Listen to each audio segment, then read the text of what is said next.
Hi there, this is Catherine with Unfolded Heart Music. Welcome back to Lyre Foundations. We are now entering into the sort of final stretches of our course, really, before we get to our songs, which are at the very, very end.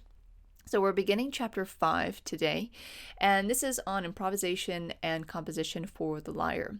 I'm going to start with a very brief overview of the chapter itself, and today we're just going to be looking at sort of getting started with this. If this is something that you're wanting to do, I'll give a few examples, but that's really going to come in later later lessons and chapters. And today I'm going to be really explaining a lot of things, so just bear in mind that's what most of this lesson is going to be, but I will illustrate a little bit, and hopefully it will all be of helpful information for you, regardless of where you are on your journey. So let's get started with that.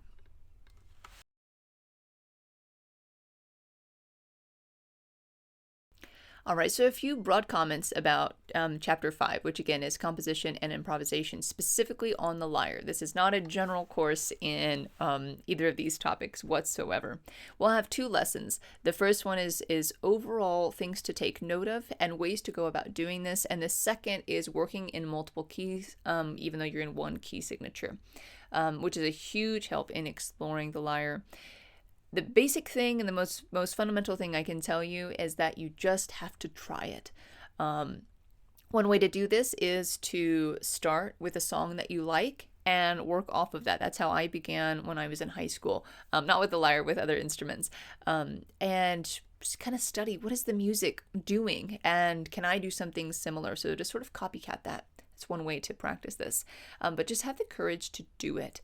It is a little bit of a journey, I would say, and I think it kind of pulls out a lot of vulnerabilities. It pulls out, I don't know, all sorts of different really wonderful things, but also challenging things.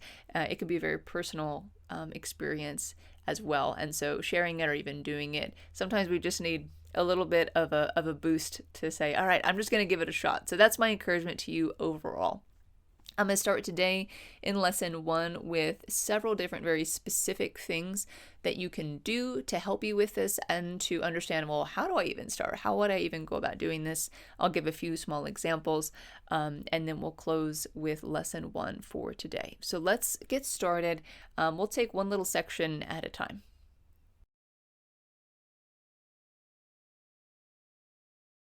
Okay, so we're on pages 75, 76, and 77. We'll start on page 75. I think I'm going to sort of combine a couple of these together in one little section. Again, I'm not going to read through that. That's for you to do on your own, and I hope you really do. I tried to explain it as clearly and precisely as possible. I'll explain it in a slightly different way as we do when we speak, so they're meant to complement each other. Okay, so if you're wanting to improvise or compose on the lyre, here's a couple of very practical things to keep in mind. I'm going to start with more practical things, and then we'll move in the second half of this video to more, conceptual, interior dispositions, that kind of stuff. That's really helpful as well, in order to make it, particularly beautiful. But we have to have the concrete as well. Otherwise, it just sort of sounds like sound, sort of like mush. So the first one is 2 building blocks. Now, I've mentioned some of these in a previous video I did, I don't know, a year and a half ago, something like that, about improvisation and composition. But here it is laid out with much more precision. So the first building block that we have, any piece is going to have a time signature and a key signature. So let's start actually with the key signature. We've talked about this in chapter 4, what that key signature is. In short, we need to determine how many sharps and flats we're going to have because we need to know how to tune our lyre. Now in lesson 2, I'm going to be talking about how to work within that limitation because this is a diatonic instrument and we can't change our keys in the middle of it. We can't just sort of take out our tuning wrench and change it. And we don't have a lever that we can, pull up and down. So you have to stay within what you choose. So make sure you know what it is that you're choosing and that your lyre is properly tuned in one key signature. That's going to play a role in what your tonic notes are, what the notes that you sort of revolve around are going to be. And we'll also talk about major and minor keys and all that kind of stuff in lesson 2.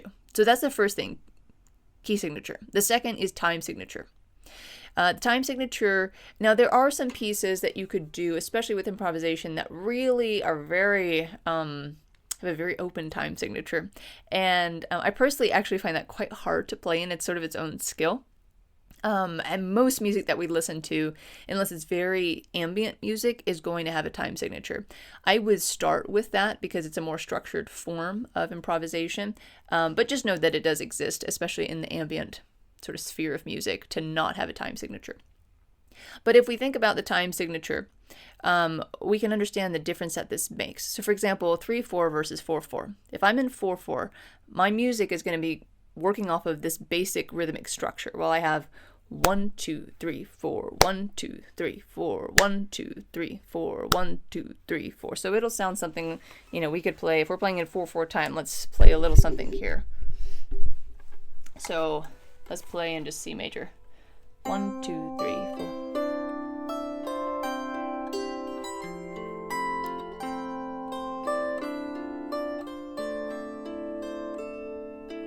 1, 2, 3, 4, 1, 2, 3, 4, 1, 2, 3, 4.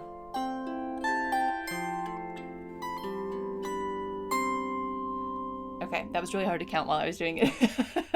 So I sort of stopped. But that would be in 4/4 time. 1, 2, 3, 4, 1, 2, 3, 4. Okay. If we, in contrast, were to be in 3/4, we're going to have a different feel to it. We have 1, 2, 3, 1, 2, 3, 1, 2, 3, 1, 2, 3. So let's do a little something in the same area with that.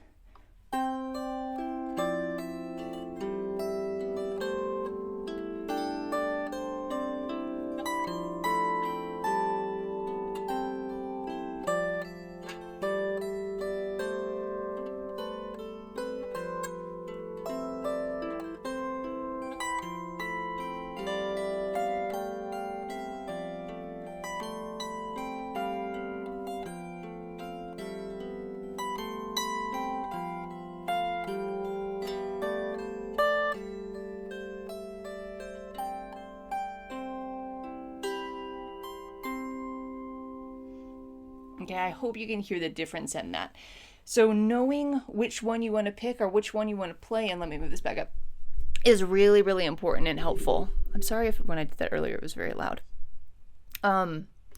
6/8 would be the same type of thing. And so I find that really helpful to do. Now, you may not know which one you're playing in, but try and change up that time signature. It makes a world of a difference. It's very fun to play in those different ones.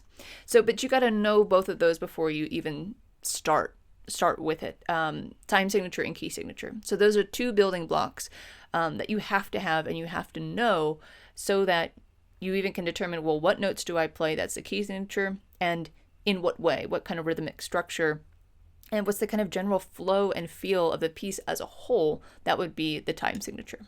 Okay, we're going to move now to the second point, which is the structure. This kind of goes hand in hand with the third point, which is role of repetition. But structure, I'm speaking a little bit more to the whole structure of the piece. And again, they kind of go together, so I'll sort of mush them together as I speak. Music has a lot of repetition, and we really like that. We like patterns. The sort of balance between it is that you want to have structure that is familiar and repetitive, but not predictable. And so maybe I should say that a little bit differently. You want to have surprises in there mixed in with mostly familiarity. There's nothing worse when you're singing along to a song and then it does something that you don't expect and it's bad. And you're like, no, I was just getting used to that. I wanted it to come back. I wanted it to sort of come back home again.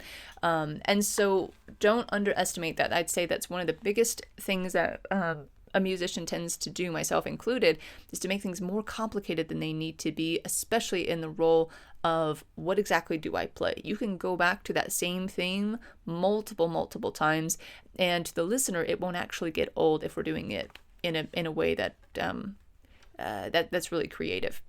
Now, you don't want to, on the other side, you don't want to do overkill on that, where you're just sort of hounding the same notes over and over and over again. It doesn't take much to make it different, and so make it slightly different, but then come back to it. So that's kind of what this some of these examples here on the structure section indicate.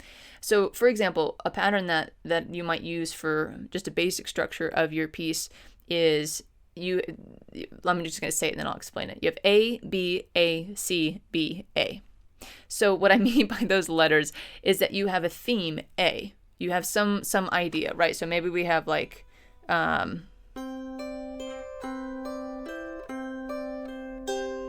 just take it as a very simple example. That's my A, my sort of grounding structure here. Theme of part A.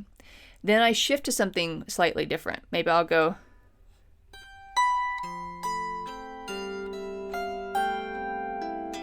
let's do that again so I can remember it.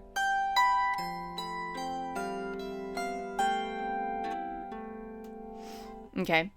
But then we go back to A. So here's, I'm not going to remember it precisely, but let's give it a try. So we'll go A, B, A.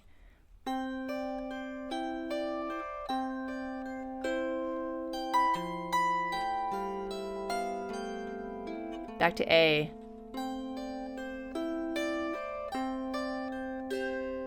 Okay. So you see how it kind of, it's like a nice Oreo where you are a nice, I don't know, I like Oreos. So you got something different in there, but then we return. And especially when you're first starting the piece, you want to establish, where's our home base? What is it that we want to come back to? If you make your intro so long that people think it's the piece, then you're going to confuse the listener whether they know it or not as you go forward. So going A, B, A. And then go to a third theme. Maybe we drop down to a different key. Okay,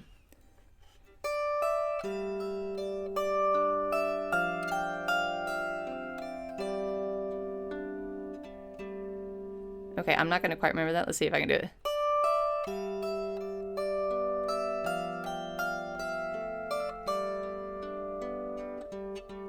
Close enough. Okay. And so we go to that C as something different, a little refresher. And then rather than going back to A again, we circle to B, which is a nice surprise because it's surprise and familiar, and then we return to A. So let's see if we can do this all together. I'm not quite sure I can, but I think we'll manage. All right, so we're going to have A, B,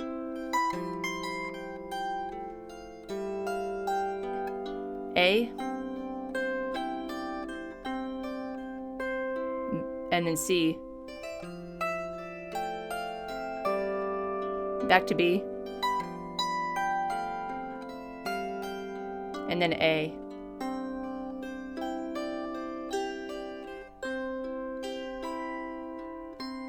I mean, isn't that so nice? It really, it's sort of magical the way that works.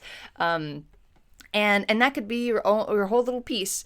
Or you could take that as one section and then apply it, kind of apply this ABA, CBA idea into a different spot. And so it kind of gets more and more complex as you go. But from the beginning, just start with something simple like this.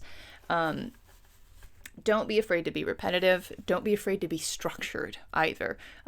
Sometimes we want to be so willy-nilly that it doesn't really sound like anything.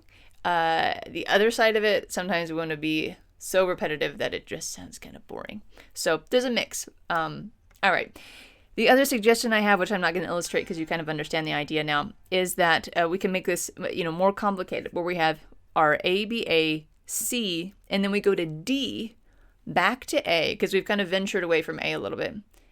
A, and then we go B, C, A again. This is more complicated, but it still works. This would be for a longer piece, because you don't want to come back to A every one or every 2 or 3 times. You want to have a little bit more in there, but you have to do it enough to have a cohesion to it. Okay, so that's the structure of the piece. I'm gonna do one more, and then we're gonna take a break for a second. So I'm just going to finish off rounding out this idea. We're now on page 76 of the role of repetition. So the way I kind of understood this is sort of twofold. This is both repetition in the structure of the song, which we just talked about, but also in like the very particulars of that part. So even in part A, right, all I did was repeat the same thing.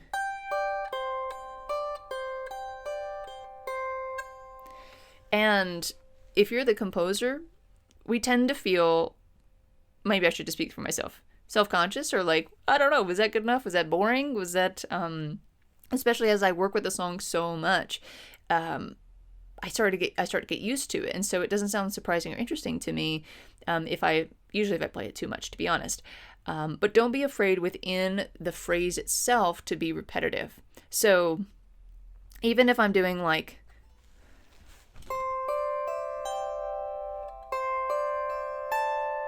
right, that one note, all I did was change the top note. Let me play that again. All of a sudden, ooh, that's interesting. It does something. And it does something precisely because I kept the first 3 notes the same and only changed one note. But then I'd probably come back down to the original one.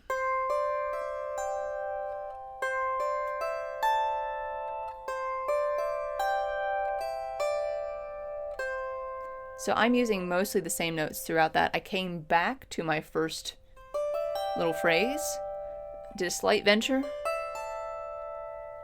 came back, and then I want to end on the tonic to close the phrase. So again, we think big picture, structure of the piece as a whole. Don't be afraid to repeat and to use patterns in that way. And also on the sort of, that's the macro level. On the micro level, don't be afraid to repeat and have small variations within your particular sections of your song. So just play with it. As always, there's a balance, but I just hope that that gives you a little bit of ideas of ways that you can work with something. We're going to take a break now and come back and do a few more of these. I don't know if we'll do it quite all at the same time. We may split it up. We'll see. Let's see how long it is.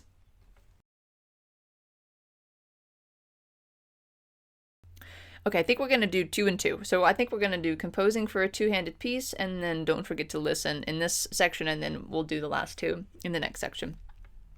So this is sort of the last, one of the last sort of very practical pieces of advice for just getting started. If you're playing with 2 hands and you want to compose a 2-handed piece or improvise a 2-handed piece, essentially you want to have your lower notes being a complement to your higher notes. Now you can have a piece where the melody sort of switches back and forth between the two, and that's great. That's wonderful. But for the beginning, for the most basics, I would use what for me is my left hand, whatever hand is playing on those lower notes down here, to really complement the right hand, which means that you don't want it to be too complicated. Otherwise, it's going to be distracting, and you don't need much for it really. So if I am right, just doing something in the right hand, let's just do like I don't need to do a whole lot in the left hand to get that complement. Maybe I just want to add in like a little A. Let's just try an A at the bottom.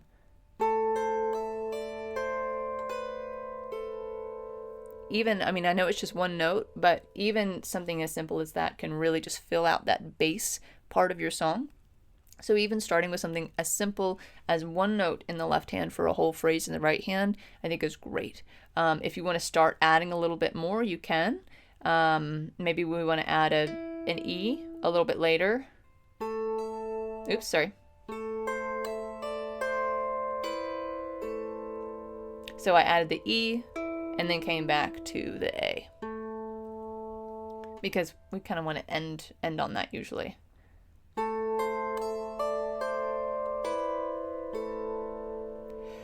You want to be able essentially to hear the harmony and to have it be interesting but not distracting. Just like with everything else, there's got to be a balance to it. And so just know what your tendency is on all of these. Maybe you tend to, play too much on the left hand or the bass notes, and it's too complicated, or it's too loud, and it's not really supporting the melodic line. Just know that. Try and listen to that and try different things and see what's most beautiful. If you tend, on the other hand, to have a kind of anemic and be kind of shy about having the left hand in there, add a little bit more. See if you can have something a little bit more interesting, maybe filling in the gaps where the right hand takes a break and the left hand sort of comes in and has just a little subtle, bum, bum, bum, bum, bum, and then the right hand comes in, whatever it may be. So know your tendency on that. Okay. The next one, don't forget to listen. Now, this sounds really kind of silly, and it's actually what I've talked about in really the very, very first lesson in the introduction, where I had that big triangle, and one of the pictures, I think it was on the right-hand side, was a picture of an ear. And I would say for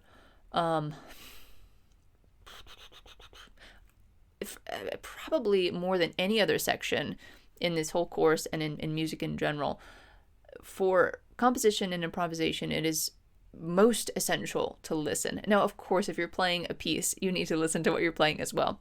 But I think it can be the most difficult to listen to what you're playing when you're trying to write something.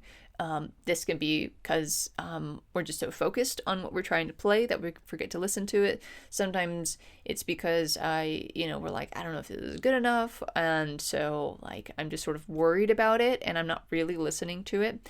But basically, you want to have a really an interior space where you can be moved by your own music.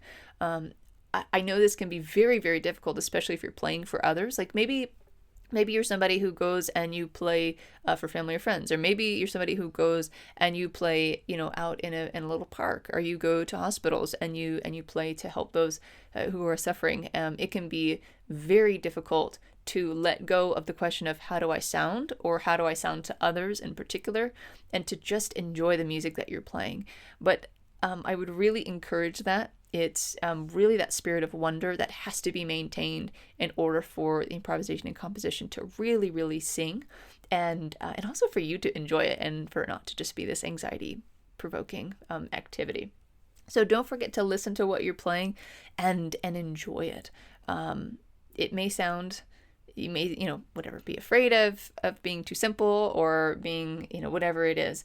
But if you're enjoying it, then somebody else is going to enjoy it, is kind of where I would land on that. Okay, let's take a break. And I don't think there's really anything else for me to show you on that. And we'll do the last two, improvisation versus composition, the difference between those, and telling a story or going on a journey, which sounds sufficiently cheesy, but it really is true. So we'll come back and we'll take a look at that.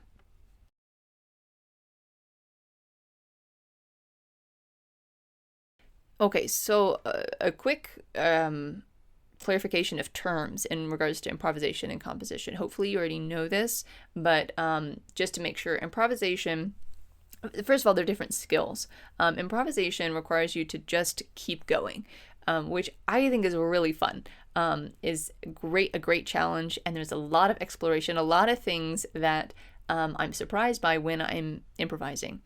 So improvisation is you just make something up on the spot. Now, this doesn't mean that you hit random strings on the lyre. Again, like we talked about at the very beginning with the building blocks, you're gonna know what key you're in. You're gonna be familiar with it if you've done all these coordination exercises. Your fingers are gonna know some certain patterns that are gonna naturally come out, and you're gonna know your key signature, your time signature, and your key signature, but your time signature as well. So there's a lot of things in place that give you structure and sort of harness you in and give you a space to play within. But you're also never quite sure how it's going to go. And so that's really improvisation.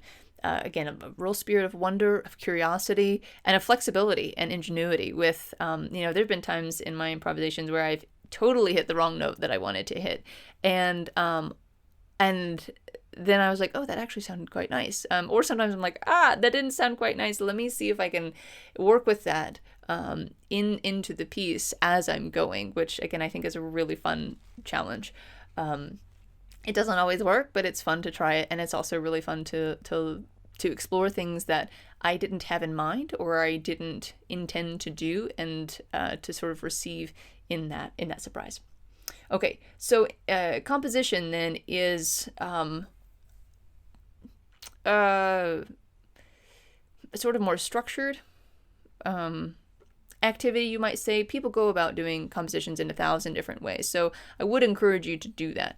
To do it in a way that feels very natural for you and is pulling on your natural strengths. For me, most of what I do on the lyre is improvisation. Most of the work that I do when I play it and all that kind of stuff, by far most of it is improvisation. I discover a lot, I learn a lot, I have like, oh, I want to try this, I want to see how that sounds, or oh, my fingers can't quite do that, let me do some exercises and then I can do it. All sorts of things like that. So I mostly start with improvisation, and then if I find some things that I like, then I start combining them and doing that over and over again. And at that point, I'm sort of composing. I may then think, okay, well, I want to connect these two parts. How am I going to do that? And I may specifically look for notes, or listen for notes. that connect those and have a little bridge and have it exactly in the way that I think sounds best. For me, it's very tempting at this point to be neurotic about it, to say, well, that's not good enough, or that's, how does that sound? And to stop listening. So it's one of the reasons why improvisation is so helpful and healthy, I think, for me, is there's a lot of freedom in it, and it really allows myself to be inspired much more and to be open to that inspiration and to the movement of the Holy Spirit to allow the music to really flow forward rather than my head to be doing all the work. So that transition from improvisation to composition can be a little bit tricky, but it's also very fun and very beautiful because you're cleaning up a lot, and you're able to sort of fine-tune things in the way that you can't quite do with improvisation. So there's kind of a balance between the two. I think both have value to them, but some people might prefer to do one versus the other. But they are different skills, and have sort of different purposes at the end of the day. So that's improvisation versus composition. Okay, then the last point really is one way to maybe think about it. This goes a little bit with the understanding repetition and the role of sort of structuring the piece, but in a more sort of interior sense, instead of, it might be tempting to think about this as sort of a little project that you want to do or like a task you want to complete. And I really would encourage it be more in lines of like storytelling or going on a journey than a completing of a project or a building of something.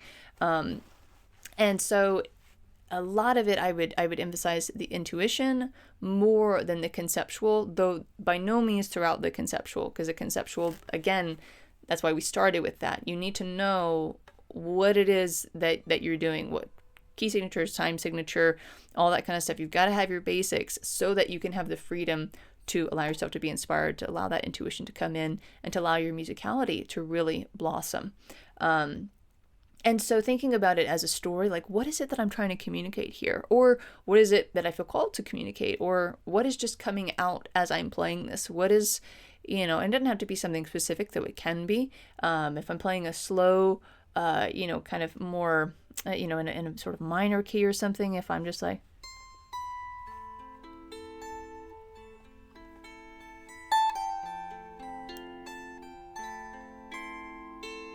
right, that's really different than if I were to play, something a little more chipper.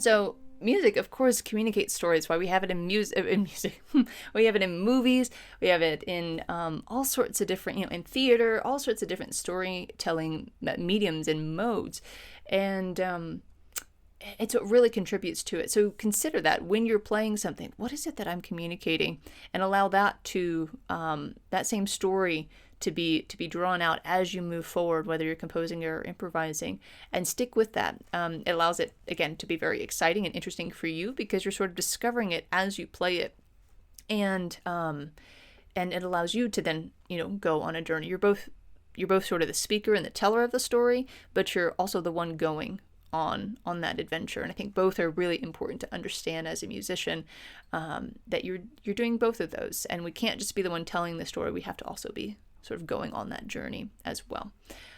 So hopefully that helps a little bit. I'm going to go ahead and just include the practice in this as well.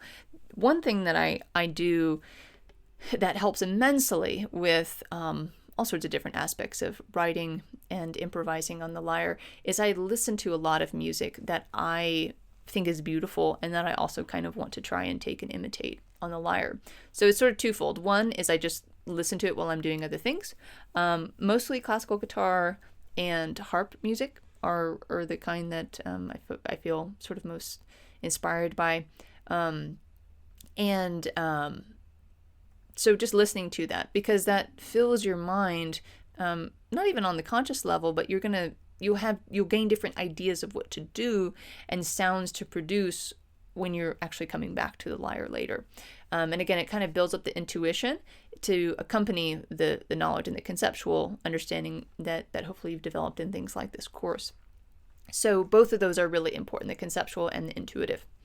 The other thing that I do on a more practical level is if I'm feeling like I'm kind of playing the same things over and over again, the same rhythms, I can't quite, I don't know what else to play with. I don't really know where else to go, is I will play a little part of a song that I think is beautiful, or a style that I really like, and try and imitate that on the lyre. I'll even like let it keep playing and sort of mimic whatever it's doing. Now, it might sound terrible because maybe I'm not set in the right key or something like that, but it's really, really fun.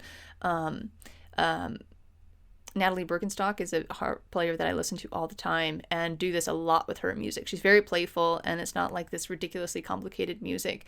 Anyways, I think she's great.